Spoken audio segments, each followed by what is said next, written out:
Airport सिर्फ साधना ही आई थी। आलियान को हैरत हुई, कोई भी नहीं आया। जॉब पर जाना इतना ही जरूरी था सबका।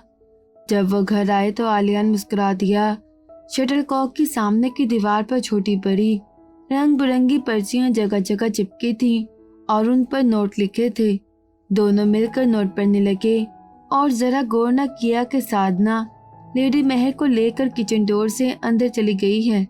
कुछ पर जोक्स लिखे थे, कुछ पर दोनों पर मजाहिया फिक्रे चिस्ट किए गए थे, कुछ में सिर्फ अमहा को मुखातिब किया गया था, कुछ में सिर्फ आलियान को, जैसे कि आलियान के लिए चंद नोट्स पर यह लिखा था, बेचारों के ग्रुप में शमूलियत मुबारक हो आलियान। दुनिया में हर काम मुमकिन है, शोहर बनकर वापस इंसान बन जाना मुमकिन नहीं। दुनिया में एक ही मजलूम कौम है जो खुद पर हुए जुल्मों के खिलाफ आवाज बुलंद नहीं कर सकती। शोहरों की कौम आवाज की उस फौजगी के लिए नेक तमन्नाएं।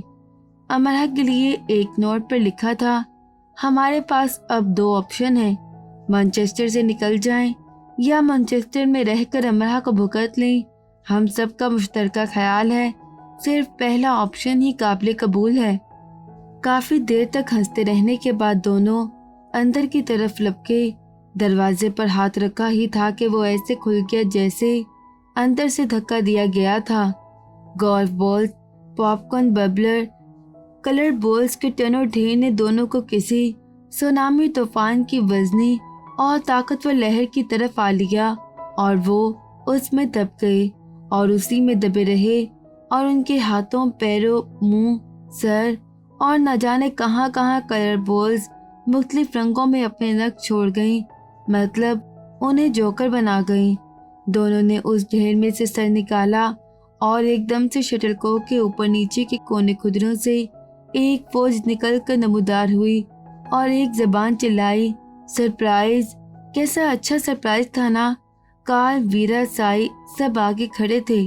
इट्स शो टाइम, कार्ल ने उंगली उठाकर कहा और 1 2 3 के बाद गले में झूलते गिटार पर इस शिद्दत से हाथ मारा कि अमरहा ने अपना सर दोबारा ढेर में दे लिया कि मुबादा वो बहरी ही ना हो जाए। आलियान ने खुद को और अमरहा को उठाने की कोशिश की, लेकिन गर्दन तक धंसे होने की वजह से वो ऐसा करते बार बार गोल्फ बॉल से फिसल कर गिर जाता। थक कर वो वहीं बैठा रहा और कार्ल, वीरा और साई का शो देखने लगा, जो किसी रॉक स्टार की भद्दी और खौफनाक नकल उतार रहे थे और शादी के साइड इफेक्ट से लबालब हुए गाने को हिलजुल कर और उछल उछल कर गा रहे थे और पीछे शायद पूरी यूनी जो आ मौजूद हुई थी हिल हिल कर उनका साथ दे रही थी। उन सब के दांत नीले पीले रंगों से रंगे हुए थे और जब वो गाने के लिए मुंह खोलते तो बहुत दिलकश मंजर पेश करते। साई ने आगे बढ़कर आलियान के सर पर कागज की टोपी रख दी जिस पर लिखा था मिस्टर राइट, और फिर अमरहा के सर पर रखी जिस पर लिखा था मिसेस ऑलवेज राइट। गाना गाते वो आगे ही आगे उनकी तरफ बढ़ते आए और गोल की सूरत उनके ऊपर झुक गए, जैसे जमीन से निकले डायनासोर के जोड़े को मुलाहिजा कर रहे हों, और फिर नीले पीले दांतों वाले मुंह खोलकर एक जबान चिल्लाए, कॉन्ग्रेचुलेशन। अमरहा ने सोचा, कैसे शरीफ लोग हैं, कैसे प्यार से मुबारकबाद दे रहे हैं। शरीफ लोगों में से एक ने उसे एक गिफ्ट दिया जो बादशाह अमरहा ने अपने कमरे में बहुत शौक से खोला और एक पंच निकलकर उसकी नाक पर बड़े जोर से लगा। उसने कितनी बार तो इस गिफ्ट को फिल्मों और टीवी में देखा था। इतना आम होने के बावजूद वो पंच बहुत खास अंदाज से उसकी नाक सुजा गया। दुनिया भर में इस गिफ्ट को खोलने वाले उससे बरामद होने वाले घोंसे से अनजान ही होते हैं।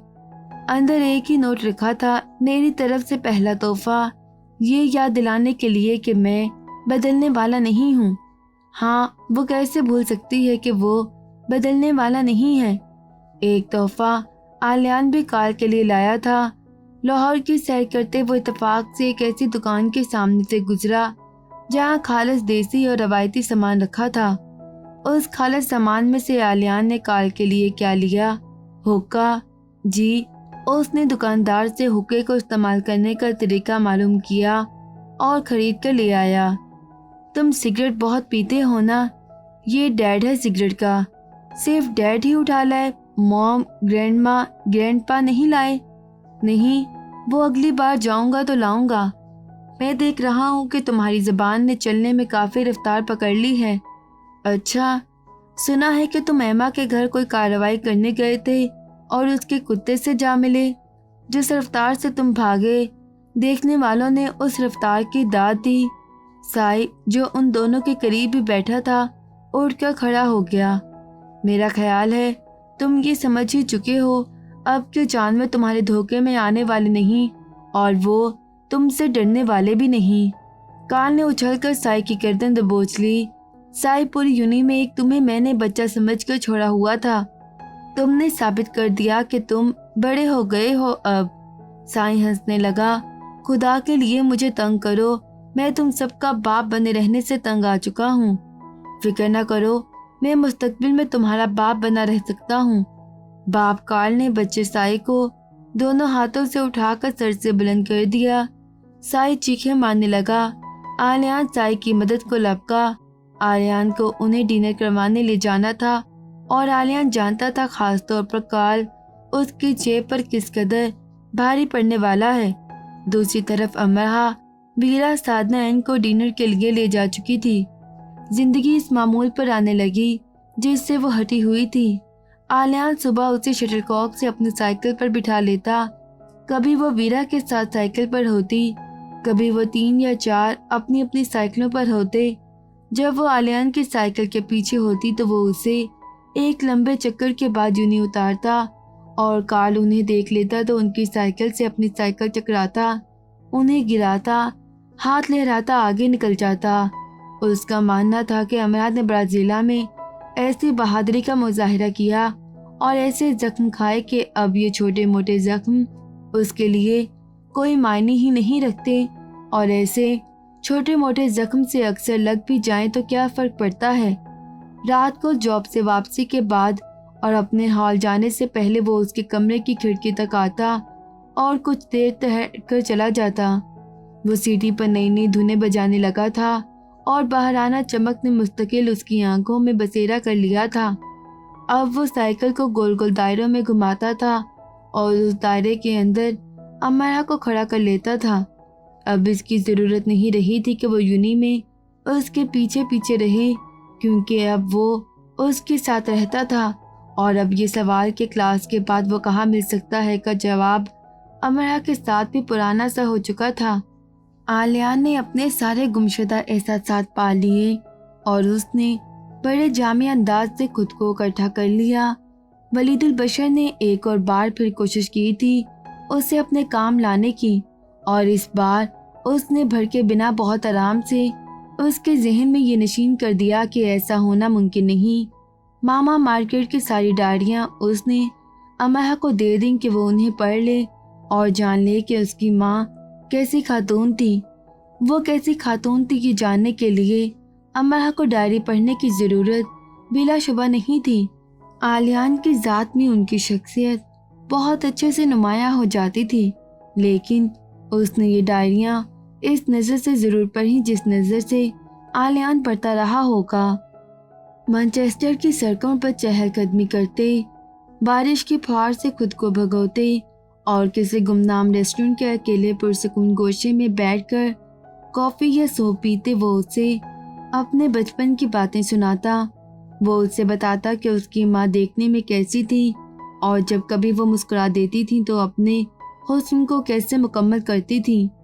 वो उन रंगों और मलबूसात के बारे में भी बात करता जो मार्गरेट पहना करती थी और उसे वो सब जुमले ठीक ठीक याद थे जो मामा मार्गरेट उसे गोद में बिठाए उसके कानों में कहा करती थी।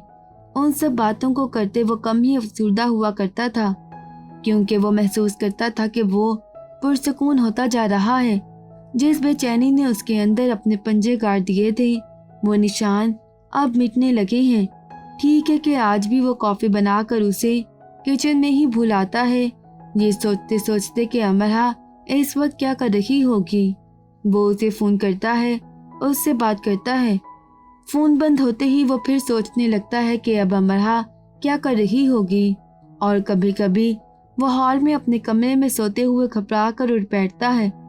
اس پر وہی کیفیت طاری ہو جاتی ہے جو برازیلا اسٹیڈیم کے باہر ہوئی تھی۔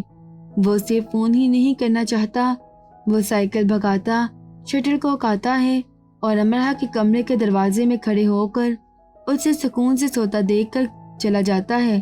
وہ اس کے ساتھ نئے نئے کھیل کھیلتا ہے۔ تمہارے پاس 1 منٹ ہے، تم کہیں بھی جا کر چھپ جاؤ، پھر 1 منٹ بعد تم ٹائم نوٹ کرنا کہ میں نے تمہیں کتنی دیر میں ڈھونڈ نکالا۔ وہ دونوں ہفتے کی شام ایک پل پر کھڑے تھے، ہلکی ہلکی بوندا باندی ہو رہی تھی، آس پاس کافی رش تھا اور وہ اسے چھپ جانے کے لیے کہہ رہا تھا۔ ٹھیک ہے، اس نے سر ہلایا۔ آلیان نے اپنا رخ اس سے موڑ لیا۔ 1 منٹ گزرا تو وہ اسے ڈھونڈنے کے لیے نکلا، اور جیسا کہ اس میں امرہ نامی ڈاٹ فکس تھا، اس نے ٹھیک 1.5 منٹ کے اندر اندر آئس کریم کھاتے انکل آنٹی کی آڑ میں چھپ کر چلتے امرہ کو جاگ لیا اور انگلی اٹھا کر کہا، فیض اب تمہاری باری۔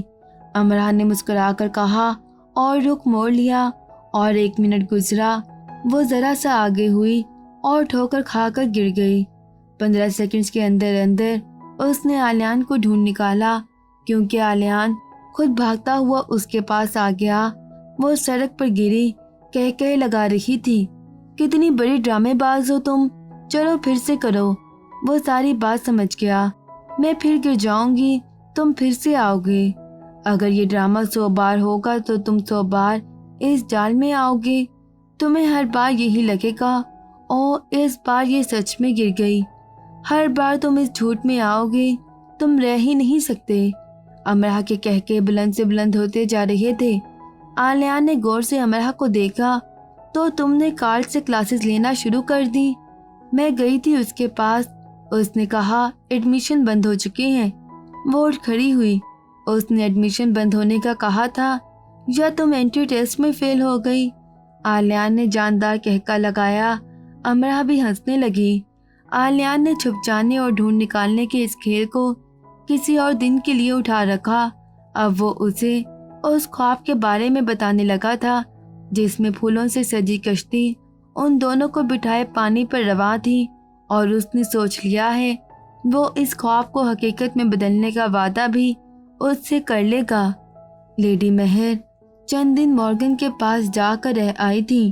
وہ نانی بن گئی تھی اور انہیں یہ سمجھ نہیں آ رہی تھی کہ وہ خدا کی کس کس نعمت اور کس کس رحمت کا شکریہ ادا کریں۔ خدا نے مجھے کیسے اور کتنا نواز دیا ہے، وہ تشکر سے کہتی جاتی۔ انسان دوست انسانوں کو خدا نوازتا ہی رہتا ہے، اور وہ کبھی دکھی نہیں ہوتے، کیونکہ وہ دوسروں کے دکھوں کو سکھوں میں بدلنے میں لگے رہتے ہیں۔ وہ جو دل میں کوئی تعصب رکھتے ہیں، نہ نظر میں حسد، یہ لوگ جو دنیا میں کم ہی ہوتے ہیں۔ اگر نہ ہو تو زمین بے آباد اور بنجر ہونے میں وقت نہ لے۔ ویرا کا بھائی الیکسی چند دنوں کے لیے مانچسٹر آیا، اور ایک کار میں ٹھونس کر انہوں نے اسے مانچسٹر اور لندن گھمایا۔ بیچارہ سائی کارل آلیان کے ساتھ پچھلی سیٹ پر بیٹھے پچک پچک کر چنا منا سا ہو کر واپس گیا۔ ویرا کار چلاتی لہراتی رہی اور امرہ پوری قوت سے چلاتی رہی۔ جاتے وقت وہ ویرا کے گوش گزار ایک بیان جاری کر گیا، اگر تم ان سب کو روس لانے کا ارادہ رکھتی ہو تو میں پہلے ہی بتا دوں، روس کے ٹکڑے ہونے کے بعد یہ دوسرا سانحہ ہوگا جو روس پر گزرے گا۔ روس پر کیسا ہی بڑا سانحہ گزرتا، ان سب کو وہاں جانے سے کوئی نہیں روک سکتا تھا۔ ڈگری کے بعد اور آلیان امرہ کے باقاعدہ شادی کے بعد انہیں وہیں جانا تھا۔ اس دوران ایک بار امرہ نے بھی پہاڑ پر رسے سے چڑھنے کی کوشش کی اور ویرا سے اسکیٹنگ بھی سیکھ رہی تھی۔ یعنی وہ دن بھی دور نہیں تھا جب مانچسٹر کی سڑکوں پر ایک کالے اور ایک بھورے بالوں والی لڑکی ریس لگاتی نظر آئیں گی، اور اس بار بھی رشین لڑکی خود کو ہرا دے گی تاکہ پہلی بار ریس لگانے والی لڑکی مقابلے سے بددل نہ ہو جائے اور وہ ہمت نہ ہار دے اور روز کی خبر چلتے وہ ٹی وی چینل نہ بدل دے۔ चंद एक बार अमरा ने कार की भी मदद की। एक बार उसे एमा का जूता ला कर दिया और एमा को भी नंगे पैर यूनी के घर जाना पड़ा। जूते वाली हरकत पर शर्मिंदा होती अमरा एमा के घर माजरत करने और ये साबित करने गई कि उसे भी मालूम नहीं था कि कार्ल उसके पास से जूता छीन कर ले जाएगा। एमा उसके लिए कॉफ़ी बनाने किचन गई और एमा के पीछे किचन तक जाते रास्ते में आते लाउंज, बेडरूम, चंद रैक्स के करीब से गुजरते अमरा ने अपनी किताबों में दबी एक फाइल खोल खोल कर खाली करनी शुरू कर दी। कुछ ज़्यादा नहीं, फाइल में कॉकरोच की नन्ही मुन्नी सी फौज आबाद थी जो अब एमा के घर पर परवरिश पाने वाली थी। एमा अमीर बाप की नाजुक अंदाम, कॉकरोच खूनी बला समझने वाली प्यारी सी बच्ची थी।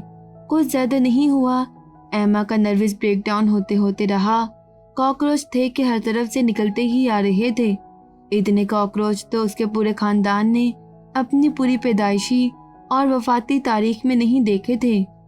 खैर, अमरा का और कॉकरोच का क्या ताल्लुक, वो तो कॉफ़ी पी कर आ गई थी वापस और फिर एमा को साइकिल रेस चैलेंज भी दे दिया। एमा की साइकिलिंग अच्छी थी, सिर्फ एंजॉयमेंट के लिए उसने चैलेंज कबूल कर लिया। और जब वो विनिंग लाइन क्रॉस करने जा रही थी कि एक छुरा उसके सर पर आ लगा और वो बेचारी ऐसे गिरी के 2 दिन यूनी नहीं आ सकी। कहते हैं मोहब्बत और जंग में सब जायज़ है। शायद एमा ने नहीं सुना था, अलबत्ता कार्ल ने सुना भी था और याद भी कर लिया था। कार्ल को बुरा भला कहते बल्कि बुरा भला साबित करते अमरा ने एमा के मुतवक्का शौक के पास भी हासिल कर लिए थे। आर्ट स्टूडेंट की हैसियत से अपने डिज़ाइन किए गए मलबूसात को पहनकर वो खुद भी रैंप पर वॉक कर रही थी। अच्छा खासा ग्लैमरस इवेंट था कि कार्ल रैंप पर चढ़ गया और ये लंबे सारे रैंप पर जिम के अंदाज में ज़ोंबी बना एमा के साथ चलते चलते उसे घूरता रहा। ना पलक झपकी, ना गर्दन का जाविया बदला। जो लोग वहाँ बैठे थे वो ये समझे कि ये ऑर्गेनाइजर का ही कोई इवेंट डिज़ाइन है और जो रैंप पर चल रही थी वो अपनी वॉक खराब नहीं करना चाहती थी। अलबत्ता बैक स्टेज आकर वो रो पड़ी, तुम्हारे मरने पर मैं एक ग्रैंड पार्टी दूंगी कार्ल। रोते रोते वो चिल्लाई। वो पार्टी वो तब देती ना जब पार्टी देने लायक रहती और कार्ल वाकई मर भी जाता। उसकी सिर्फ एक गलती थी कि उसने कार्ल को प्रपोज किया और फिर छोड़ दिया, लेकिन अब कार्ल तो छोड़ने के लिए तैयार नहीं था ना। कुछ गलतियां ऐसे ही जान के अजाब बन जाती हैं। एहतियात करनी चाहिए। एहतियात से वो सब एक एक चीज़ का इंतखाब कर रहे थे ताकि रात की पार्टी में वो किसी सूरत किसी फिल्मी हीरो से कम न लगे। शार्लेट से कार्ल ने एक फिल्मी पार्टी के पास हासिल कर लिए थे। आलियान को तो ज़रा दिलचस्पी नहीं थी जाने में। कार्ल साई शाहवेज जा रहे थे क्योंकि दुनिया भर के तालीमी इदारों में पढ़ने वाली नस्ल दुनिया की सबसे भूखी अवाम होती है।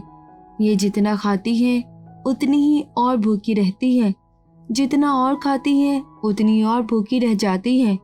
तो इस भूख को मिटाने वो सब एक कोशिश करने जा रहे थे। वो खाने जो बकौल उनके उन्होंने सिर्फ तस्वीरों में ही देखे थे और ख्वाबों में ही चखे हैं। उन तीनों का जोश खरोश देखकर आलियान कहके लगा रहा था।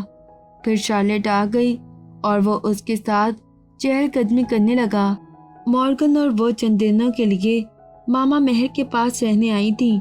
मॉर्गन तो खैर मामूल के मुताबिक आया करती थी, लेकिन शार्लेट को इस वक्त आने की जल्दी रहा करती थी जब उसने कोई मज़ीद मज़ेदार सी नई कहानी बना ली होती थी और इस कहानी को उसे फुल परफॉर्मेंस के साथ मामा को सुनाना होता था।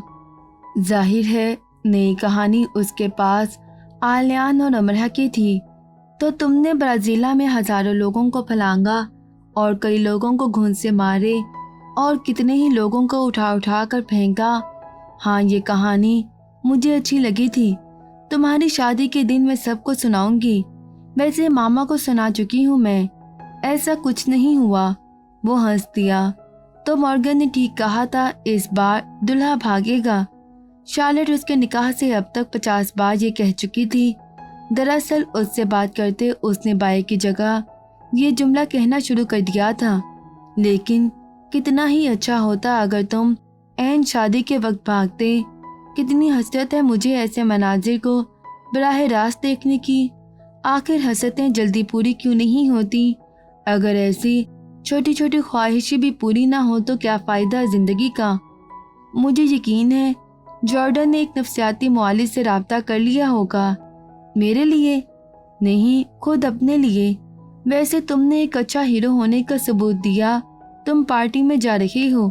نہیں، مجھے کوئی دلچسپی نہیں جانے میں پہلے سے ہی جانتی تھی۔ اچھی بات ہے، جانا بھی نہیں چاہیے۔ ویسے امرا اور ویرا میرے ساتھ جا رہی ہیں، اور این بھی، اور اتفاق سے سادھنا بھی۔ شارلٹ نے آنکھیں پٹپٹائیں۔ آلیان چونکا۔ اچھا، کیا فلم اسٹار بھی آ رہے ہیں؟ آئیں یا نہ آئیں، تمہیں تو اس سب سے دلچسپی ہی نہیں۔ نہیں، مجھے فلم اسٹار سے ملنا ہے۔ کس فلمی ستارے سے؟ پیراماؤنٹ پکچرز کی ہیروئن امرا سے۔ ویسے امرا اور ویرا خاص تیاری کر رہی ہیں جانے کے لیے۔ اچھا، وہ سوچنے لگا کہ اسے کیوں نہیں بتایا گیا۔ اسے اس لیے نہیں بتایا کہ وہ سب آپس میں ہی انجوائے کرنا چاہتی تھیں۔ انہیں معلوم تھا کہ کال جا رہا ہے، لیکن اسے لفٹ کس نے کروانی تھی؟ ہال واپس آ کر وہ بھی جانے کے لیے تیار ہونے لگا تو ان سب کو اس پر ہنسنے کا موقع مل گیا۔ وہ چپ چاپ ان کی ہنسی سنتا رہا اور تیار ہوتا رہا، اور پھر وہ سب پارٹی میں آ گئے۔ کال تو پارٹی میں ایسے شامل ہوا جیسے مہمان خصوصی وہی تھا۔ آلیان البتہ ادھر ادھر دیکھتا اور گھومتا رہا۔ ایک دوسرے کے ساتھ منسلک 3 بڑے بڑے ہال تھے۔ شارلٹ فون اٹھا رہی تھی، نہ امرا اور ویرا، این اور نہ ہی شریف سے سادھنا۔ حد ہے، کتنی تیز ہو جاتی ہیں یہ لڑکیاں جب ایک ساتھ ہوتی ہیں تو۔ ہالز اور ان ہال سے نکلتی سیڑھیاں چڑھ چڑھ کر اتر کر وہ تھک چکا تھا، اور ہر طرف چمکتے دمکتے لوگ پھیلے ہوئے تھے، اور ان لوگوں میں ایک امرا ہی دکھائی نہیں دے رہی تھی۔ اسے سادھنا اور این ایک جگہ نظر آ گئیں۔ امرا کہاں ہے؟ اس نے سادھنا سے پوچھا، اور اس نے کندھے اچکا دیے۔ اوف، یہ خواتین! اسے ویرا بھی نظر آ گئی، چند لوگوں سے بات کرتے ہوئے۔ قریب ہی شارلٹ کھڑی تھی، لیکن امرا نہیں تھی۔ اس نے ان کے قریب جا کر ان سے پوچھا، اور جواب میں انہوں نے اسے ایسے دیکھا جیسے جانتی ہی نہیں کہ وہ ہے کون اور پوچھ کیا رہا ہے۔ وہ خود ہی سر اٹھا کر دیکھنے لگا۔ پھر اس سے دور امرا کی جھلک نظر آئی، جو مسکرا کر کسی کی آڑ میں چھپ رہی تھی۔ وہ اس کی طرف لپکا، لیکن وہ وہاں نہیں تھی۔ کتنی ہی بار وہ اسے ایسے ہی نظر آتی رہی، کسی کی آڑ میں چھپتی ہوئی اور غائب ہو جاتی ہوئی۔ آلیان کو بہت شوق تھا نا اسے ڈھونڈ نکالنے کا، تو وہ اس کا یہ شوق پورا کر رہی تھی۔ کئی سو لوگوں کی آڑ میں چھپ جانے کا کھیل اچھا ہے۔ اپنے ریشمی آسمانی رنگ کے فراک کے دامن کو لہراتے خوبصورت لوگوں کے ہجوم کے پیچھے چھپ جاتے اس کے لیے اپنی ہنسی پر قابو رکھنا مشکل ہو رہا تھا۔ چند ایک نے گردن موڑ کر اسے دیکھا، اور جیسے کچھ جان کر اور سب سمجھ کر وہ مسکرا دیے۔ ہال کی وسعت میں اور لوگ داخل ہونے جا رہے تھے۔ رش بڑھ رہا تھا۔ آلیان کا کام اور مشکل ہو رہا تھا۔ وہ اسے پوری شدت سے ڈھونڈ رہا تھا، وہ پوری شدت سے چھپ رہی تھی۔ اور پھر افراتفری میں سیڑھیاں چڑھتے آلیان کا پیر پھسلا، اور وہ 2 اسٹیپ لڑک کر گر گیا، اور یوں 10 سیکنڈ کے اندر امرا اس کے سامنے تھی۔ جاؤ، پھر چھپ جاؤ، میں پھر ڈھونڈ نکالوں گا تمہیں۔ میں 100 بار گروں گا، تم 100 بار آؤ گی۔ اگر یہ جھوٹ ہوگا تو تم ہر بار اس جھوٹ میں آؤ گی۔ آلیان نے ایک آنکھ دبا کر کہا، اور اٹھ کر کھڑا ہو گیا، اور اس کا ہاتھ پکڑ لیا کہ وہ پھر سے چھپ نہ جائے۔ آج وہ اسے اس خواب کے بارے میں بتانے والا تھا جس میں اس کے بالوں میں لہریں تھیں اور اس کی پوشاک سرخ تھی۔ اب اسے امرا سے وعدہ لینا تھا۔ کیا وہ اس خواب کو حقیقت میں بدل دے گی؟ یقیناً وہ انکار نہیں کر سکے گی۔ مزید ویڈیوز دیکھنے کے لیے ہمارے چینل آڈیو بکس ٹیکس کو سبسکرائب کریں اور بیل آئیکن پہ کلک کریں۔